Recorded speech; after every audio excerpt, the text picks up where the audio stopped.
Hello, welcome to the Creative Coach Podcast. I'm Wade Kingsley.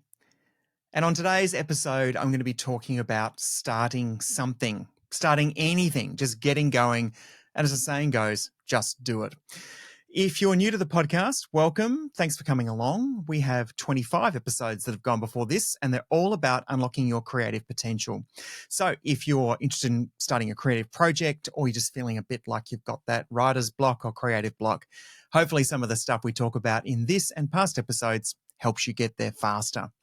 So let's talk about starting something. I started something this week. It's a new newsletter. It's a Substack newsletter, which I called Morning Muesli. Now, Morning Muesli is spelled M-U-S-E, as in muse, as in something to inspire you. I had the name bobbing around in my head for a while, sort of one of those things, the name came to me, I didn't know what to do with it. But all of a sudden, out of nowhere, just the other day, I thought, you know what? I feel like I do a lot of Googling, searching, reading, listening to podcasts all in the morning.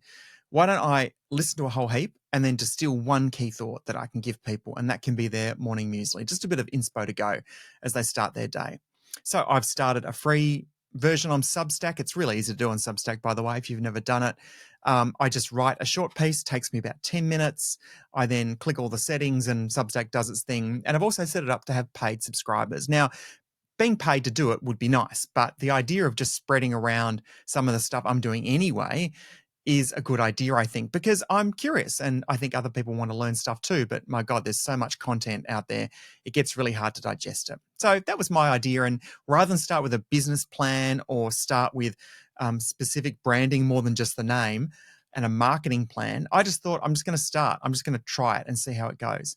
Now, as we record this, I've already got 10 subscribers, mostly friends, of course, and I won't get any people I don't really know, I think, until I hit over, say, 100 subscribers, because Seth Godin's rule is your first 100 customers are usually people that you know. So I'm not anticipating it's going to be a world beater, but I haven't set it up for that. In fact, I've set it up with something in mind, and that is to demonstrate the power of just being able to start a project. Now, a lot of people in coaching sessions that I run and other creative environments, I'm sure you've seen too, often are waiting for the perfect moment. The reality is the perfect moment doesn't exist. In fact, what everyone has is the same thing, and they are imperfect moments.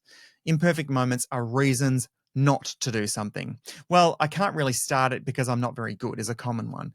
Or I can't really start it because it's going to take too much time. Or I can't really start it because I need to be paid for it. Or what happens if I give up on the idea and I need to keep doing it? These are all real things, so I'm not dismissing them. But if you reframe the perfect moment to the imperfect moment, you'll see that we are surrounded by imperfect moments all through our life. One guy who was Phil Knight. Now, you probably know the Shoe Dog story. Phil Knight, one of the founders of Nike, of course.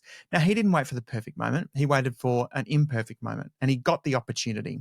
So he was visiting Japan, and he all of a sudden thought of the idea of importing Japanese shoes into the US because they were quite different. They're not exactly the same style or design or even materials they're made from as they were in the US. Now, Phil had no reason to do this. He wasn't an expert in the shoe field. He far from it. But what he did see was an opportunity, and he had an idea. So what he did is he went to the shoe company Onitsuka Tiger, which you've probably heard of, and he said to them that he would like to import their shoes into the US. And when they asked him who he was, on the spot, he just made up that he was the president of a company called Blue Ribbon Sports. And that's because he remembers getting blue ribbons in athletics when he was younger. So he had no reason to do it.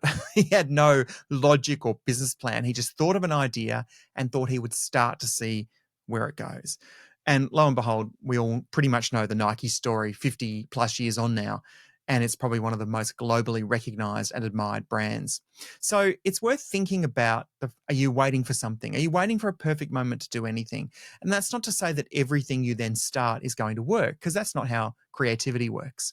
This newsletter I've started called Morning Muesli, it might fizzle out. I hope it doesn't, but I might get stuck on 10 subscribers and never get more than that. And I might become bored with it after a couple of years.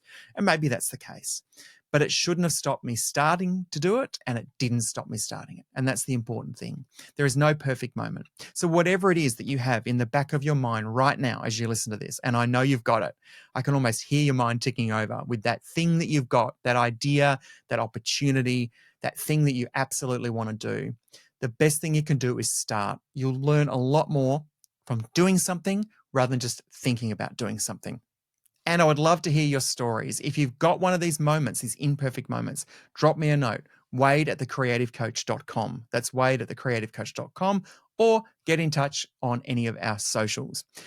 There's no imperfect moment, there's only imperfect moments. So take advantage of one today. Until we meet next week, thanks for listening and stay creative.